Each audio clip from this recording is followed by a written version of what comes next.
Good morning, everyone. Welcome to the York County History Center's second Saturday lecture series. Before we get started with our program today, do have a few announcements of upcoming events at the York County History Center. On April 11th, tomorrow, the South Central Pennsylvania Genealogy Society will host Kara Curtis of the Cumberland County Historical Society, who will present Mother Cumberland Researching with Cumberland County Records. On Tuesday, April 13th, On Tuesday, April 13th, we will have another Members Behind the Scenes tour with our Director of Collections, Rachel Warner, and she will talk with us about the history of York's silk mills and show a few pieces from our collection that tell that story. Our third Thursday program is April 15th. And that it will be titled From Slavery at Hampton Plantation, Maryland to Freedom in York, PA, presented by Cheryl Jennifer LaRoque, PhD, University of Maryland College Park. On April 21st is our Civil War Roundtable. Bob Bowser will present A Good-Natured Drudge, The Untold Story of Edmund Ned Spangler.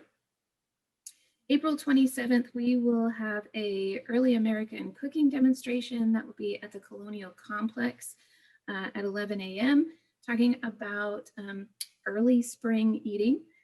And April 28th will be our All Vets presentation, and that will be done by Buck Buchanan, who is a Vietnam veteran and Huey pilot. May 7th is Give Local York, a day-long celebration of local nonprofits in York County, and the York County History Center has a full day of programming, which you can find more information about that on our website, actually about all of these programs on our website.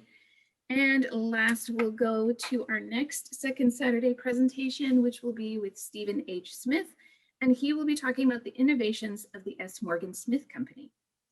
Now, a few things to note: if you are joining us via Facebook, you can still ask questions. Just post those down in the chat underneath the video window. If you are here with us on Facebook or on Zoom, there are two ways that you can ask questions. Both of them will be in a menu at the bottom of your Zoom window. If you might need to roll your mouse over that to have that pop up, but there is a chat box with a speech bubble, and then there's the Q&A, which with two speech bubbles. Both of those we will be monitoring during the presentation. Our presenter today is Dr. John Bloom, and he is a professor of history at Shippensburg University, and is the author of To Show What an Indian Can Do, Sports at Native American Boarding Schools, as well as other books dealing with sports history and sociology. He is currently finishing a second book on Carlisle Indian School sports with Matthew Bentley, entitled The Imperial Gridiron, Manhood, Civilization, and Football at the Carlisle Indian Industrial School, and that's what he will be talking about today. And so without further ado, I will be turning the time over to Dr. Bloom. Thank you, Dr. Bloom, for being with us today. Thank you, Christine, and thank you also to the York County History Center for inviting me to do the talk today. So I wanted to begin first by sharing my presentation here. So hold on one second.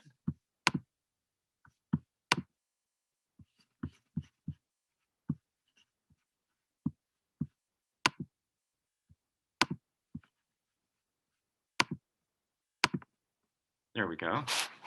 I wanted to begin by, first of all, acknowledging Matthew Bentley, who is the person who began this book project on the Carlisle Indian School sports, and particularly Carlisle Indian School football and masculinity.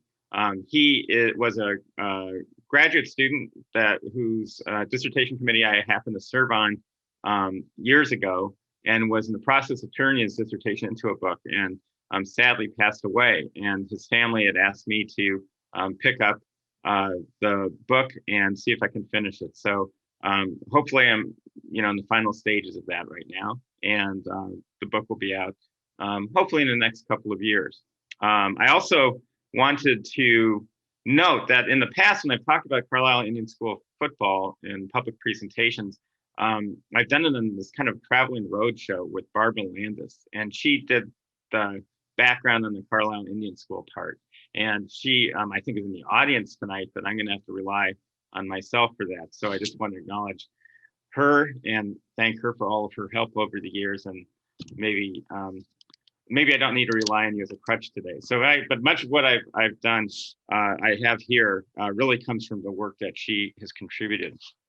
So let me begin by talking about the Carlisle Indian School. So young people from over 500 indigenous nations came to the Carlisle Indian Industrial School beginning in 1879. And the note about Carlisle is that at the time they were sent there, people who started the school believed it to be sort of in the center of the East, which meant it was in civilization. But only maybe a century earlier, it had been also territory that had been home to the Shawnee, the Delaware, the Lenape, the Susquehannock, and the Haudenosaunee. So it had obviously a previous history of occupation that went back thousands, perhaps 10,000 years in this region of indigenous people. Their diversity is dramatically underrepresented. The diversity of the people who came to Carlisle is dramatically underrepresented in many school records, which use terms like Iroquois, Chippewa, Sioux, and Pueblo to describe a student's origin, concealing many nations, bands, languages that are contained within each of these categories. Some who came to Carlisle spoke only their native languages, and some came relatively assimilated into mainstream American life. Those who came from traditional backgrounds grew up learning languages, ideas, legends, understandings of social relationships, and relevant to my talk, ideas about gender and sports that have been developed over the course of as many as 15,000 years. Students did not come from societies that were static. They came from people who had experienced change, had migrated over vast geographies, and had complex relationships with their natural environments. Many of the people who came to Carlisle came from societies that had experienced decades of hard times by the time that they had arrived. Their societies had experienced devastating population losses, had banded together perhaps with other populations to maintain viability, had been displaced from lands upon which they had depended for their livelihoods, and had been victims of genocide.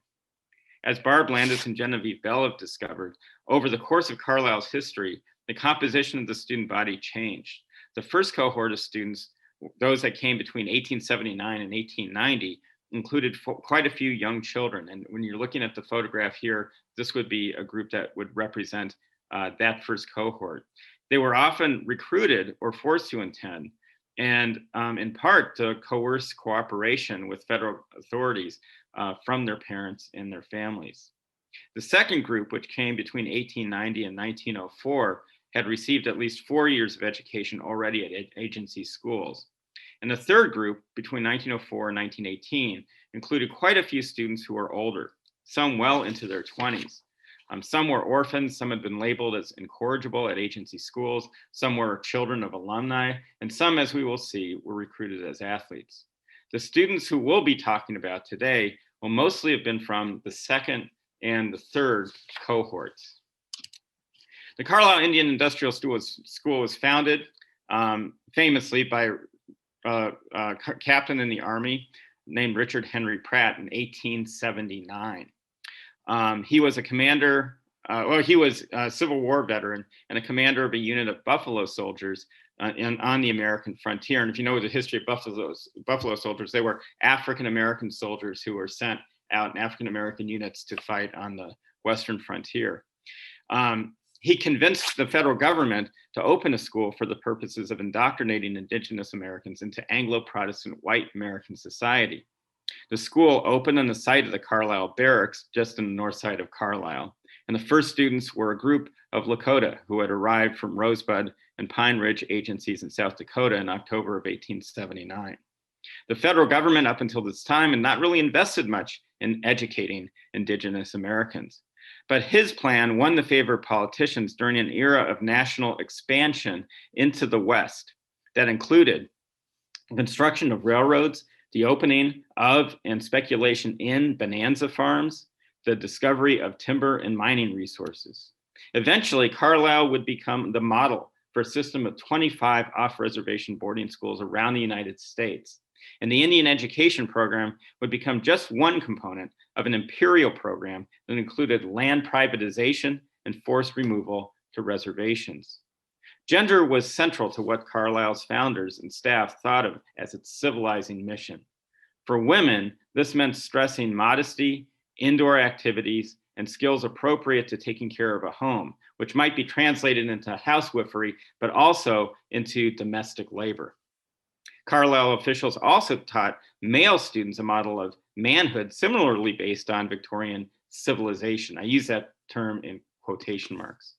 The curriculum for male students stressed the virtues of self-sufficiency, self-control, individualism, and tradesmanship. Despite their concern for Indian education in the entire history of the Carlisle Indian Industrial School, out of over 10,500 students who attended, only 758 actually graduated. That's a graduation rate of roughly 7%. Eventually, the federal government would create 25 Indian boarding schools off of reservations around the United States. Sponsors of Native American boarding schools like Pratt, and like a group of elite and influential Easterners who called themselves the Friends of the Indian, believed themselves to have been progressives. They saw themselves as anti-racists. And in fact, the Oxford English Dictionary credits Richard Henry Pratt with being the first person to publicly use the term racism when, in a 1903 speech before the Lake Mohonk Conference of the Friends of the Indian, he railed against segregation. Boarding school advocates expressed a desire to include America's indigenous populations, sometimes even as equal partners in what they called civilization. Yet these same reformers based their anti-racist work upon some specious assumptions that were themselves racist and rooted in the systemic conquest of indigenous lands. Some, like Pratt, had lived among indigenous Americans and believed that they knew them well, but they lacked a basic level of curiosity about the lives of those whom they hoped to, quote, civilize. Their concept of civilization was ahistorical, and it was problematic. They used it to elevate Western and Northern Europeans to the apex and origins of human culture and history, which is not only chauvinistic, but inaccurate. Connected to gender, they assumed that indigenous women were abused because they spent so much time outdoors.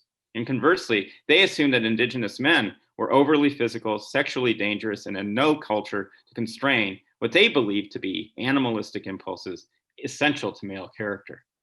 A little sidebar here. I just wanted to note, which gets a little bit confusing sometimes. As we'll see, the Carlisle football team played against some of the largest colleges in the country. They played a college schedule, but they didn't have a college curriculum. Instead, they were maybe more of a trade school, and at the most went to about a 10th grade level of curriculum at its peak. Under Pratt, students did take courses in things like English, sciences, music, the arts, but the curriculum, as we'll see over time, became more and more oriented toward the trades and manual trades. Now, it's here that I would like to introduce two terms central to the understanding of the relationship between sports and the federal Indian boarding school system: manliness and masculinity. In applying these concepts, I want to point out that I'm drawing heavily from a really important book that was published several years ago that I would recommend, called Manliness and Civilization by Gail Betterman. Now, elite thinkers throughout much of the 19th century, particularly those who were influential in academic and political circles, defined manhood as comprised of two components that were in tension with one another.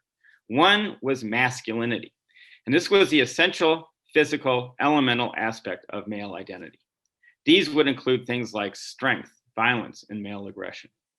Manliness, though, was considered to be the male ideal, which disciplined and controlled one's masculinity. Manly qualities included piety, self-discipline, sobriety, and virtue. Those who founded Indian boarding schools believed that indigenous men were too masculine and that indigenous women were not feminine enough. Accordingly, they believed that in order for each to successfully achieve equality in American society, Indian schools needed to focus upon teaching femininity to female students and manliness to male students. In reality, it's important to note that those who founded the Indian boarding schools knew little about the ways that indigenous Americans in their incredibly diverse societies thought about their own gendered identities. They assumed that they either had no understanding of gender beyond the most animalistic biological foundations, or that the ideas that they did have were evil, heathen, and needed to be expunged from them by all means necessary. This brings us to the role of football at Carlisle, which was something that actually Richard Henry Pratt opposed from the very beginning. He said the game was too violent and it was too masculine. And in fact, Eastern elite colleges had introduced and created the game of what we call today football, American football, in the late 19th century, last decades in the 19th century, as somewhat of a rebellion against these kind of Victorian norms. They didn't want to have to be shoehorned into being manly anymore. They wanted to express their masculinity.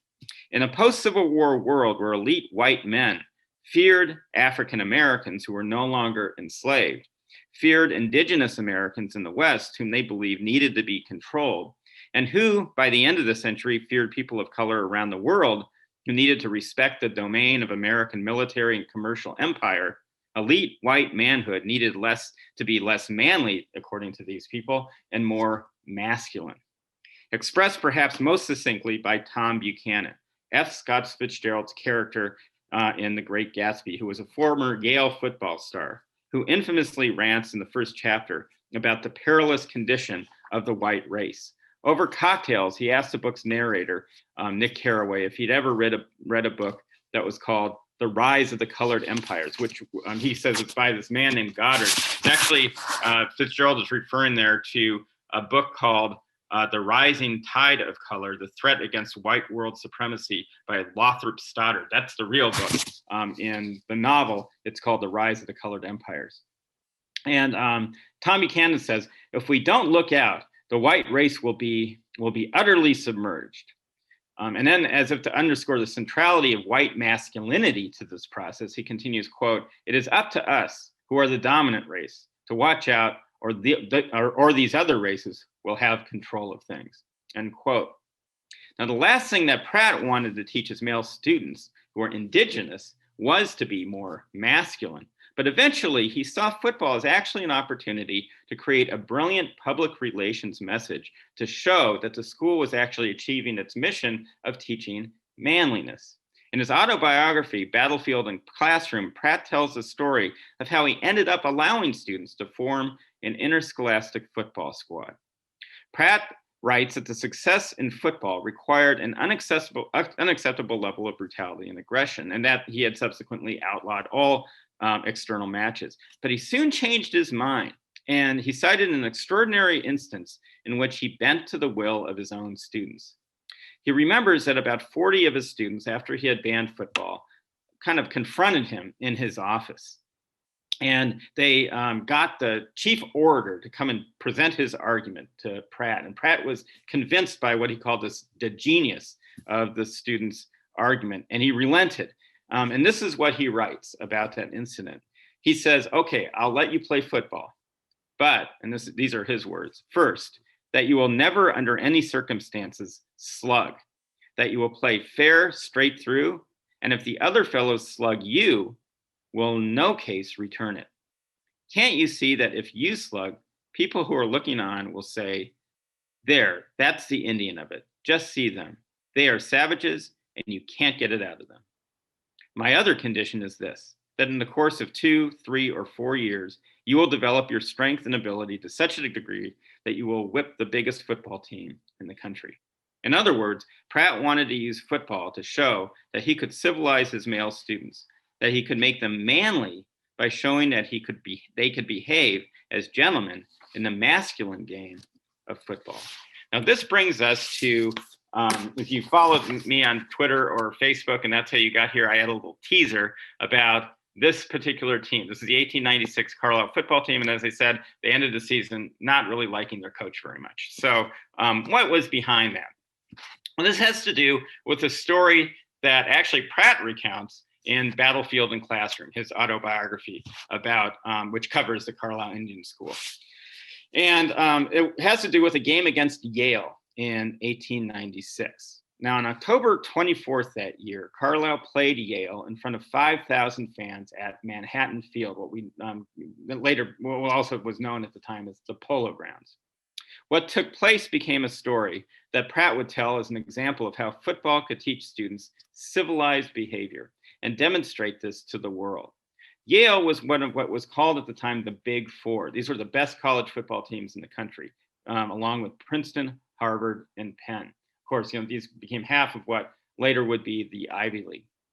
The New York World described Yale as, quote, the perfection of modern athletics and intellectually the culture and refinement of the best of modern American life, end quote.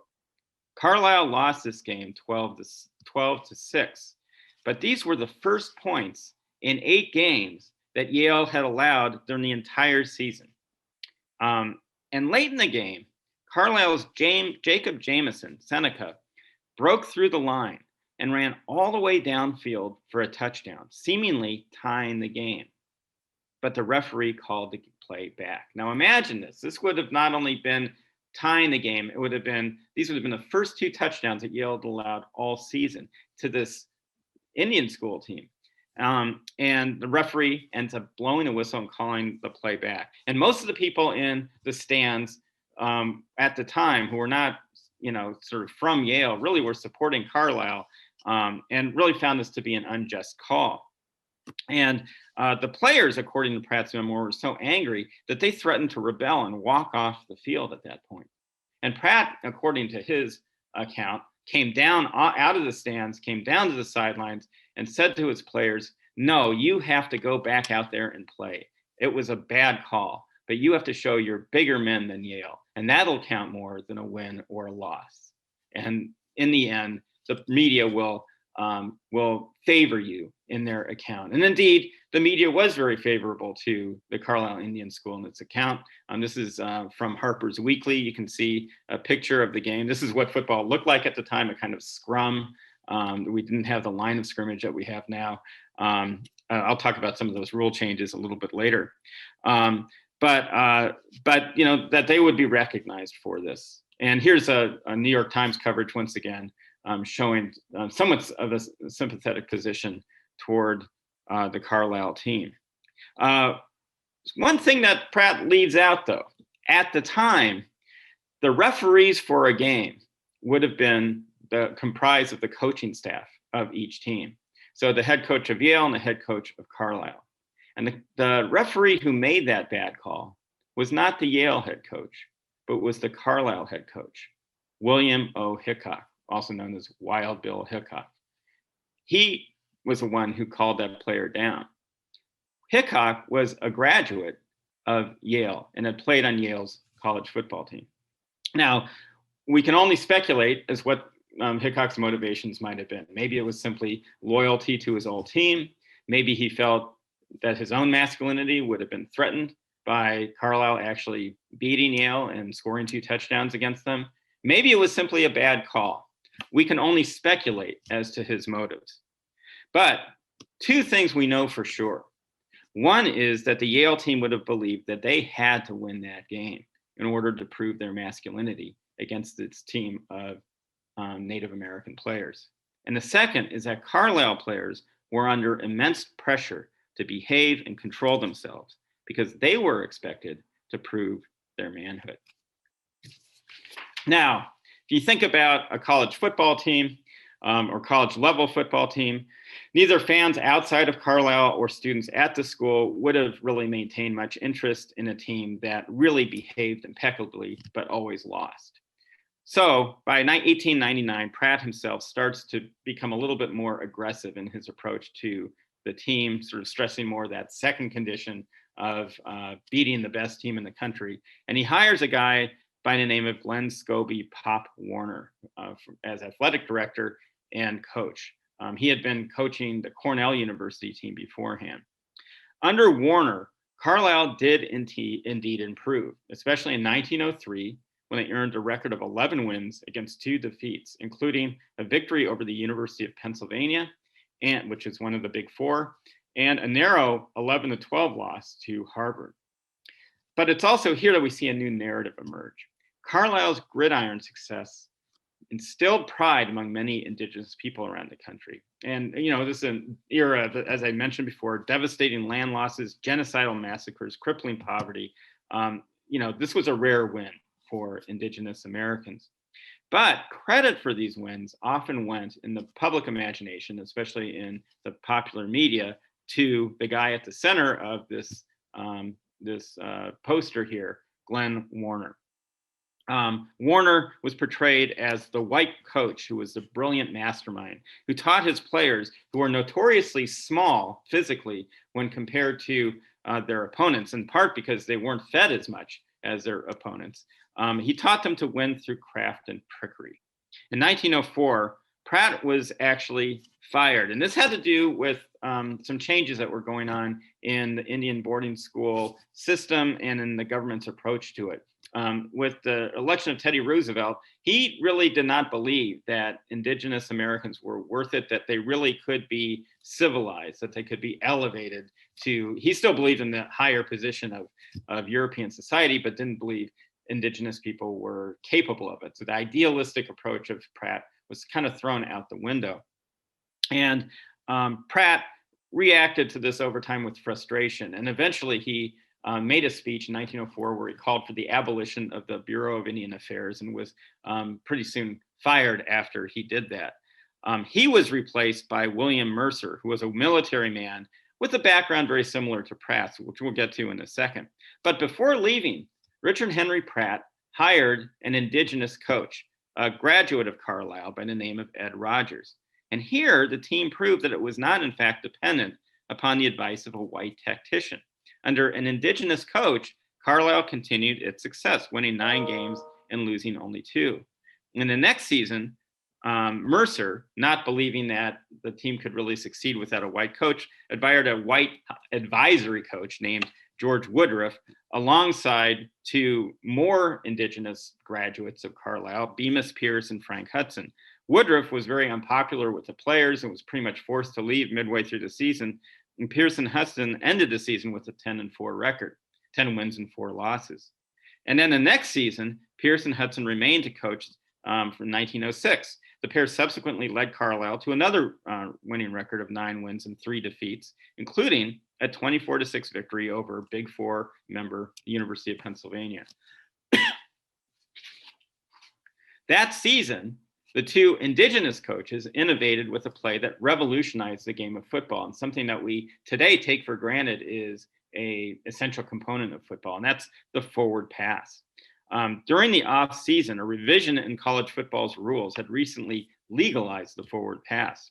Warner apparently had joined Carlisle players during the summer to work on how it might be implemented. At least that was reported in the press at the time. But he was not coaching the team when it actually was used in the game. Despite the success that Pierce and Hudson enjoyed, though, local media, including the school's own newspaper, The Arrow, called for Carlisle to rehire Warner, portraying him as a kind of whisperer who among white coaches was the only one who could work effectively with Native athletes. After the 1906 season, Mercer ended up deciding to rehire Warner. This decision reflects an important change in the direction of Carlisle as a school and in the role of football at Carlisle. In effect, we start to see really Carlisle becoming a little bit more rudderless as an institution, and football almost taking over as the school's identity. Now, unlike Pratt, as I said, Mercer followed loyally the government dictates at the time that limited the aspirations for what the Indian school could do. As I said, like Pratt, and you can see here by his uniform, he was a former military officer. And like Pratt, he had served in the West as an agent among both the Omaha and the Winnebago reservations. But he greatly limited his aspirations, as I said, and ended up changing the curriculum to make it more focused on exclusively on the manual trades.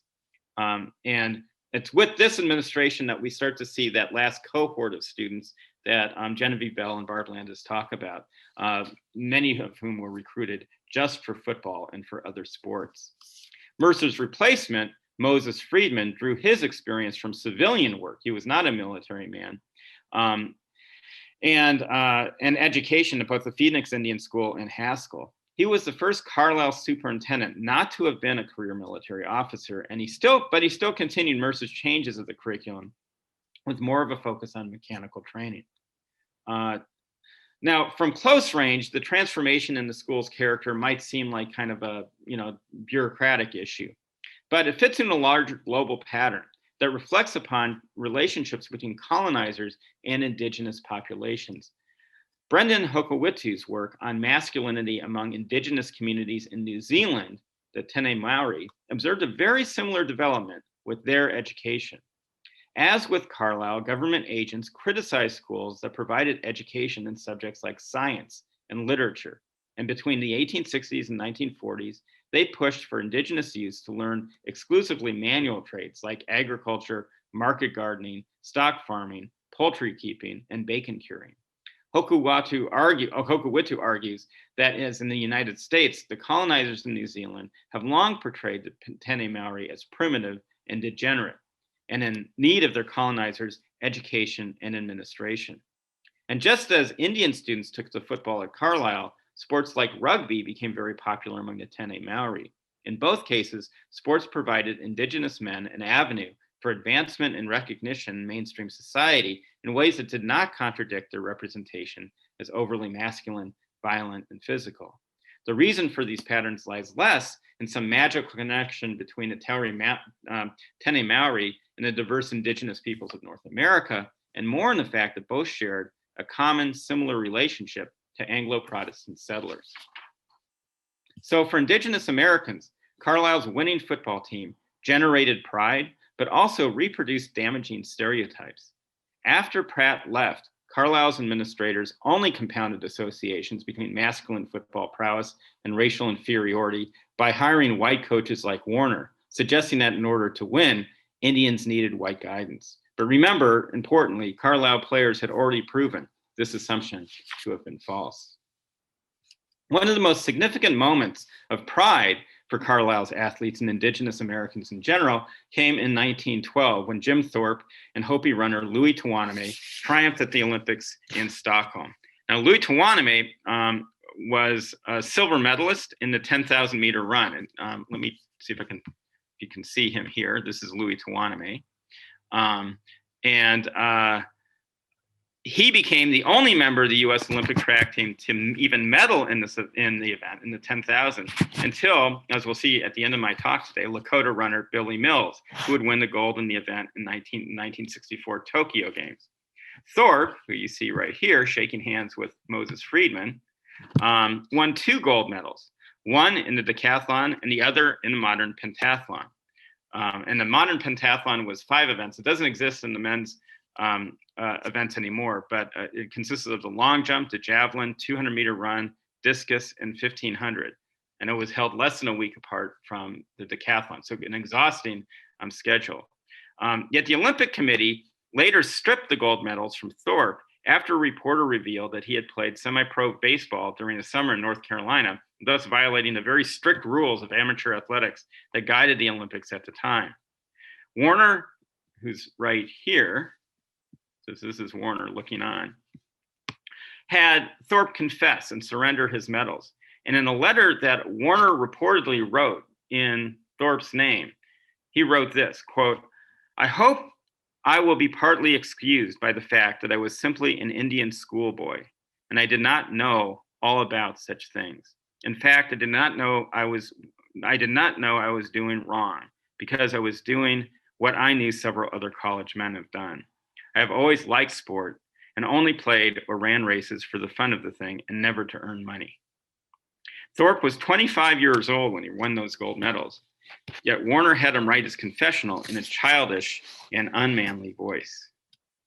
This marked in many ways the beginning of a relationship between sports and treachery for Carlisle, and it culminated in 1914 with congressional hearings that ultimately led to Carlisle's demise. I should point out that students were aware that Warner sort of did not back Thorpe very much in this incident in following the Olympics, and reportedly became increasingly embittered by that. In 1914, the football team and Warner emerged at the center of one of the most remarkable student rebellions ever to take place in the Indian boarding school system. And there were many rebellions at the 25 Indian boarding schools around the country. You'll see cases even at Carlisle, there's an instance when the students threw their shoes at Friedman. They would run away from school. They would even, in some cases, burn down dormitory buildings. But this particular rebellion took an interesting form. It was one in which the students turned the tables of civilization upon the school, claiming that Friedman, Warner, and school officials were lax in discipline, corrupt, and unworthy leaders. The hearings revealed a school in ruins, a student body on the verge of rebellion, and a widely disliked superintendent. The evidence condemned Friedman's administration. Students testified that school advertising was fraudulent, that farms were used for punishment, and that athletics ruled the campus. The congressional hearings represented the culmination of student and staff disillusionment with Friedman's tenure at Carlisle. Aside from their sharp critique of Carlisle's administration, some students who testified to the congressional delegation painted a picture of a student body that had descended into uncontrolled drinking and sexual activity, testimony that was devastating to school authorities who could not allow students to engage in these things, which they considered to be vice, without compromising Carlisle's mission of education and civilization. Before we get caught up in the salacious details of that, though, we should point out that Carlisle students who were often accused of sexual activity and drinking were often 23, 24, 25 years old. So this was a very different kind of student body than the kind I showed in that slide at the very beginning of this presentation. A congressional committee traveled to Carlisle for hearings after students petitioned the federal government to investigate their school. They exposed the school's profoundly hypocritical actions at a place dedicated to uplifting Indigenous Americans. Reading their complaints, the government report, and the congressional hearing testimony, students make one point central and clear: that administrators who operated Carlisle exhibited less civilization than their student body. Far from serving as civilized role models, Carlisle's white leadership demonstrated selfishness, laziness, greed, corruption, and even cruelty. They accused Warner and the band leader, Claude Stauffer, of violent behavior with students, particularly Stauffer, a very ugly incident of beating a student, and Warner of using profane language, gambling at Carlisle's games, and drinking to excess. They also portrayed Friedman as an impotent superintendent, incapable of doing anything to hinder the behavior of the other two. Students clearly aimed to establish a strong critical voice toward an institution that exploited and abused them. Details about Warner's coaching and behavior particularly undermined Carlisle's image as a school that educated Indigenous Americans in civilization. Warner not only had very little patience with the niceties of civilized manliness, he made no effort to hide it. Like other college football men of his age and class at the time, he embraced an excessively masculine posture to maintain authority. The student petitions of protest at Carlisle all ultimately condemned Friedman and called for his removal. But as mentioned, the athletes later submitted one of their own, sharply critical of Warner. And I should just point out here that the first petition came from the student body and really didn't mention athletics. It's a later petition from the athletes that ends up focusing more on athletics and on Warner. Now, in this document, in the athletes document, and during deposition interviews with an inspector by the name of E.B. Lennon, students painted a picture of an athletic director that contrasted sharply with that of the character-building coach, so often touted in school media, and also in movies like Jim Thorpe, All-American, which comes out later on in the 1950s. With Warner's crass and violent behavior, he became a potent symbol of corruption and uncivilized leadership at the school. The athlete's petition states, and I'm quoting from it now, "We are lovers of clean athletics, and we believe that they are beneficial to young men if they are conducted in the proper manner," end quote. They call for Warner's removal and cite as their reasons, among other things, quote, "He possesses a weak moral character," end quote. They say that he, quote, "continually uses profane and abusive language in the presence of boys," end quote. Had bet on a football game that Carlisle played against Dartmouth and allowed officers of the Athletic Association to use funds of their for their Athletic Association funds for their own purposes. Star player Gus Welsh testified in a deposition, quote, "In my opinion, Mr. Warner is a very good football coach and all that. But as a man, I don't think very much of him. I think he's a man with no principle. And I think it is a fair statement from me that I think it is detrimental to students' cause to have a man that uses them as he does," end quote. Welsh detailed how Warner used profane language toward members of his team, which he characterized not just as immoral, but abusive and humiliating to players. He also testified that all members of the team knew that Warner regularly sold complimentary tickets meant to be given to family and friends and then pocketed the proceeds. When asked if he thought of Warner as dishonest, Welsh answered, quote, "I do. All the boys that are not afraid of him, in their own opinions, will say that he is not trustworthy and don't think anything of him." Welsh noted that Warner had control of the secretive athletic association budget, and students suspected that he improperly enriched himself with its proceeds. Students further accused both Stauffer and Warner of having had crates of beer delivered to their homes, connecting them to problems with drinking on campus. The students' attack assumed a superior moral ground and condemned these two men for their lack of manly self-control, and it proved to be extremely effective. In his report to Congress, Lennon cited students' complaints and wrote, quote, "Mr. Glenn S. Warner is not a proper person to longer be associated with said student body by reason of his domination over the athletic boys, and his foul language and cursing of the athletic boys in the presence of the student body and outsiders who happen to be present on such occasions." So this brings me to my conclusion. The athletic program, as I said, was not at the center of the original student complaints, but over the course of the investigation, it became a major focus. By the way, this is obviously a picture of Carlisle playing against Dickinson, and this really doesn't have anything to do with what I've been talking about today, but notice the dog in the middle of the field. Just a fascinating little touch of changes that have happened in college football over time. So incredibly, these allegations did not cost Warner his job. Warner drew his salary from the Athletic Association budget, not from the federal government.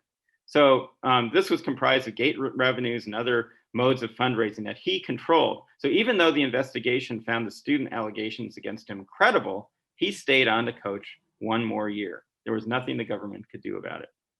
Friedman was fired. The final two superintendents, Oscar Lips and John Francis Jr., struggled to maintain the school's athletic program in the wake of scandal. The final students left Carlisle in 1918.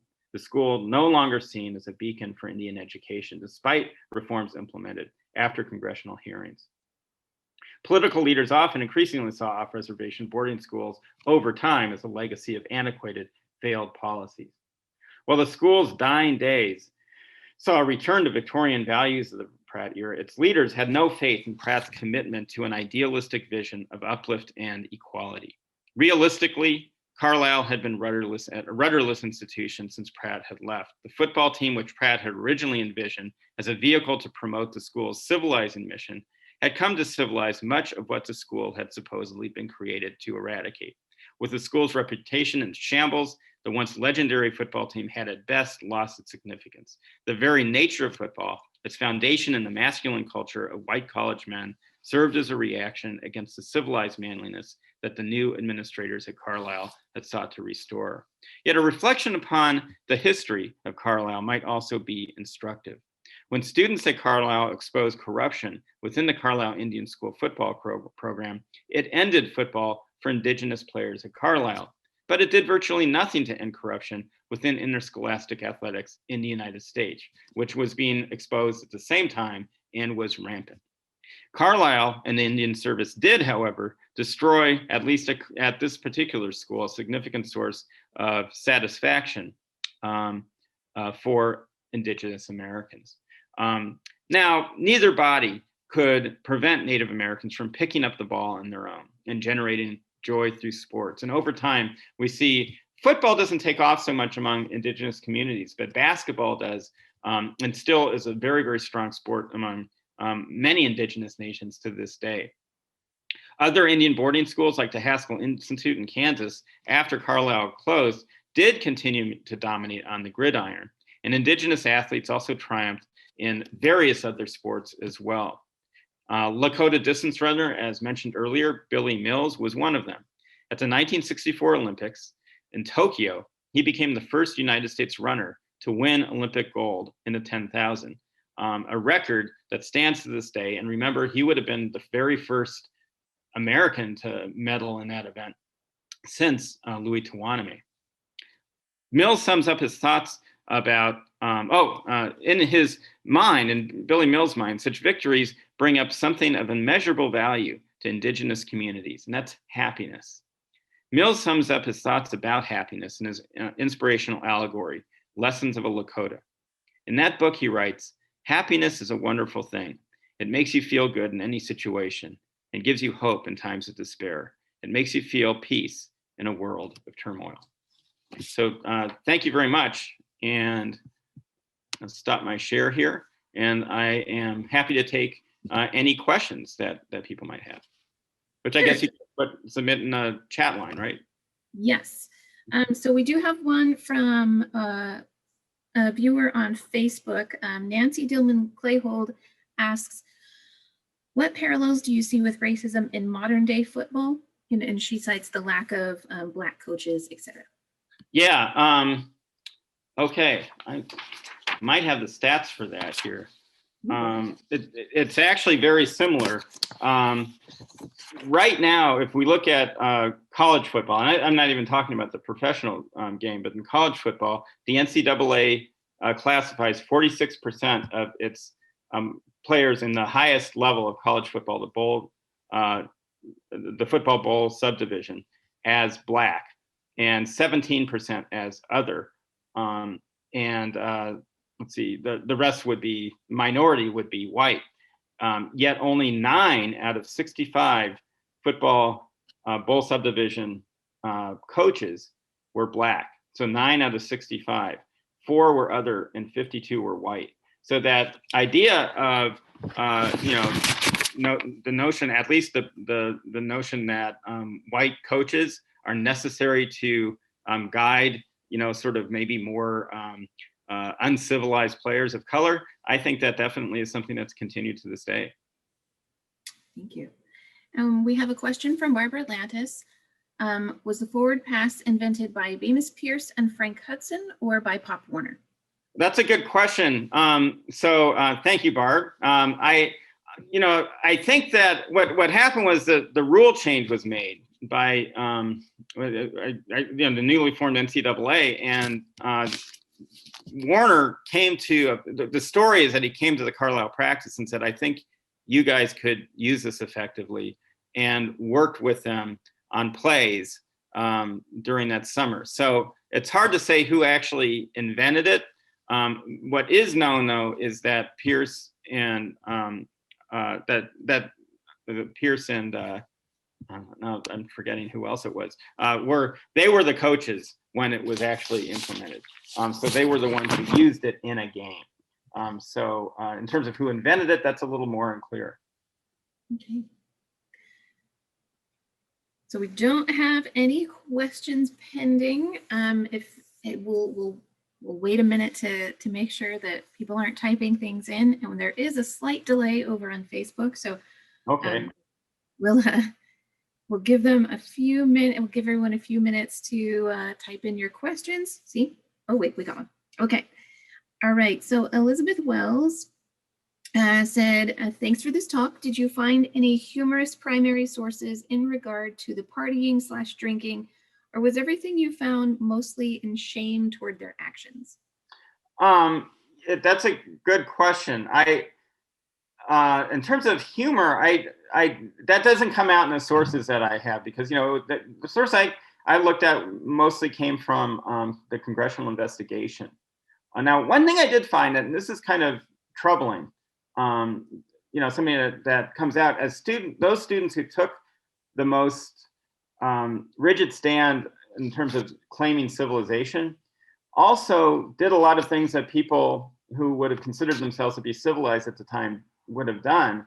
And that is they, sort of express their own feelings of racism, anti-Semitism, and sexism. So in terms of racism, when it came to alcohol, they often blamed African Americans in Carlisle for supplying the alcohol that students would then bring onto campus.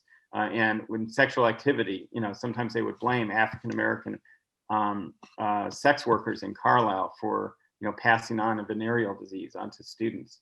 By the way, in terms of alcohol, that really was not. There are other reports that's testimony the students gave that said, no, we just went into town, and if we dressed right, they just mistook us for white people.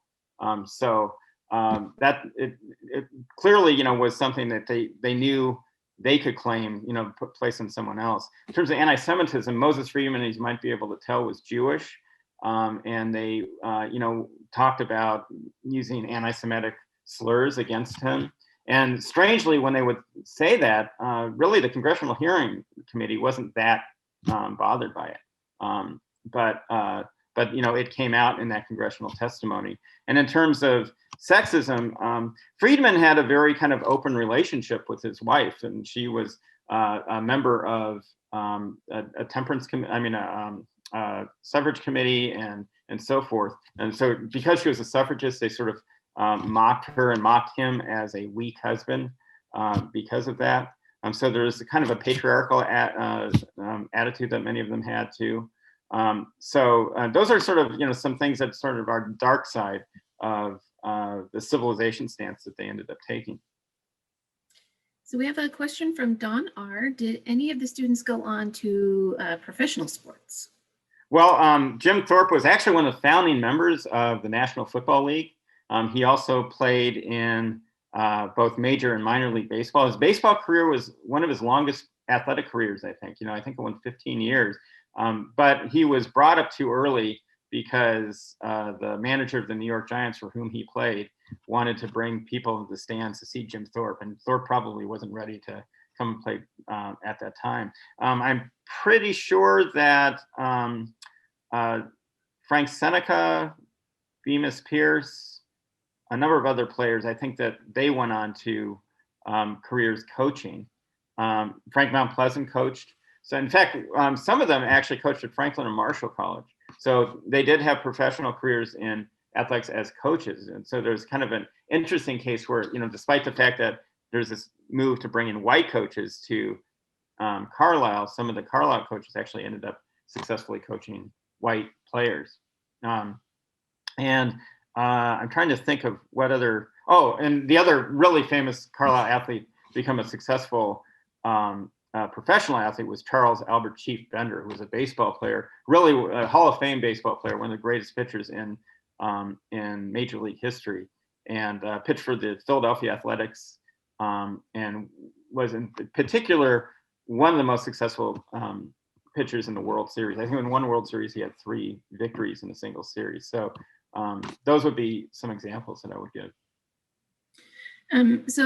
Okay, whoa, all at once. Okay, so Amy Farrell says, Carlisle Indian School is so famous for sports like football. After writing this book, what did you think about this frame? As in, how does it shape the historical understanding of the school in general and its significance? Well, one of the things that it does is it focuses a lot on the men who played sports. And Carlisle was not a school for just men. It wasn't just for male students. I think that's one of the things that over emphasis on sports does. Also, because the athletes were so successful, and because you had people like Jim Thorpe emerging out of Carlisle, that really dominates the way a lot of people view the school, and they tend to pay maybe less attention to the way the school operated in that larger kind of structural realm that I tried to point out at the beginning. And I think we have to always remember that Carlisle emerged, it had these idealistic kind of goals of Richard Henry Pratt, but it emerged at a time when the federal government was encouraging expansion into the West, and was encouraging railroad construction, for example, or bonanza farms, or timber farming, or timber harvesting, and mining. And so, there was this huge move out into the West that was taking place, and Carlisle's, policy of education was really part of that. And I think, remember, especially early on, I think it's chilling when Barb Landis points out her point that, when you took children from reservations, you took children from indigenous communities, that was kind of a coercion upon the parents. We have your children now, what are you going to do about that? So that was something that was also important about the school that we have to remember. So I think it's important to keep the school always in mind, this larger kind of imperial context in which it existed. Yeah. To that point, Nancy Clayhold over on Facebook does Well, she says, thank you so much. Interesting talk. And she said that she she did a senior thesis paper in college on Carlisle Indian School. And she says, as I recall, I was interested in racist efforts to civilize Native Americans and take the heathen out of them. One major method employed was to cut their hair. Mm-hmm. Yeah. Yeah, I mean, it kind of, I think I X'd out of my PowerPoint, but you said in that first slide that I showed, you saw that, that they cut their hair, which was a, very, very painful thing for many students to experience, put them into clothing that they were not familiar with, and they were military clothes. And, one of the things too, that cutting their hair and putting them in their clothing, remember I talked about the diversity of the people that came to Carlisle, and that, ironed over all of that. So they were no longer diverse people. They just were the same. And it defined them then racially. And that's something that another great scholar who's written about the Carlisle Indian School, Jackie Fear-Siegel, who actually was my connection to Matt Bentley. But she's written about that as much as Pratt saw himself as an anti-racist, really the way that students became defined was in a racial way. So cutting their hair was part of that, sort of taking away their identity. Yeah, well, I mean, even the idea of civilizing them is another racist idea, not recognizing another type of civilization, I guess. Right. Yeah. Yeah, absolutely. Okay, so I don't see any more questions. So this is last call, folks.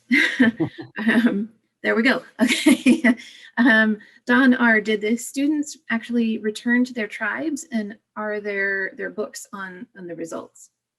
They actually were not supposed to. So that was something that Richard Henry Pratt did not want students to do. He felt that ideally they would leave Carlisle and just kind of blend into the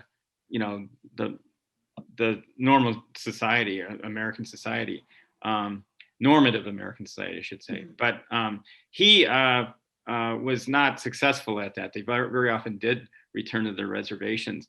A great resource, and this is something I should have mentioned earlier, for going and looking at what happened to the students is a website, which is the Carlisle Indian School Digital Resource Center, operated by Dickinson College. And there they have all of the student records of Carlisle. And as Barbara Landis, can point out, every so often, Carlisle administrators would have these surveys that they gave, and they would send out to students, and the students would return the surveys and tell what they were doing and what had happened in their lives. And it's really, really fascinating to see. So some of them, did end up, becoming farmers, buying farms, or getting land allotted and trying to farm. That was obviously very difficult. This is really, aside from the other things about the assimilation process, you really can't pick a worse time to try to become an independent farmer in the United States than the late 19th or first decades of the 20th century. Farms are being consolidated. There's corporate farming that's starting. And there's this economy of scale that makes it very, very difficult to make it as a farmer. So some tried to, and some succeeded, but it was really very, very difficult for them. But, really fascinating, letters back. And some of them, they'll talk fondly about Carlisle. Some of them will talk fondly about Carlisle, but then ask if they could help them out and get a job. So you wonder if that was a little bit part of what they were saying. And some of them, ultimately are quite embittered. So also there's a whole range of responses that you get, but that's a really fascinating resource. And I really would encourage people to, maybe I can just quickly look it up, and I'll put it in the chat line here.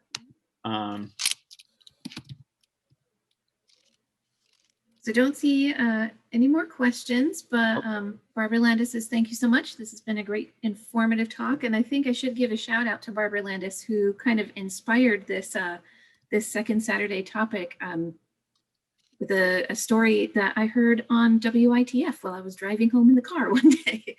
Yes, and Barbara's part of that. Yeah. Okay, hold on one second. I just want to put this, I'll put this in the chat box here.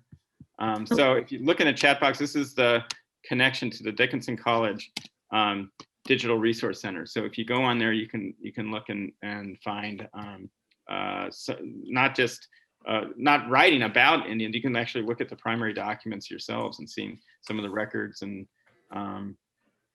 some of the things that students wrote back about their lives to Carlisle administrators, as well as school publications and all sorts of other things, photographs, a lot of other things there too. So Don R., thank you. And we have a lot of people on Facebook thanking you for your time. And well, thank you for coming. Fascinating lecture. I highly enjoyed it. And I think all of our participants did too. So, great. So I think we are going to end for today, everyone, and have a wonderful weekend. And next month's second Saturday lecture, I think we will be doing both virtually and in person. So if you are more interested in being in the room with our speaker, you do have to register online to maintain social distancing. Oh, and Dr. Bloom, where can we find your books? You can find all my books at you can order them from your local bookstore, which would be really what I would prefer, your independent bookstore. Or you can find them on any of the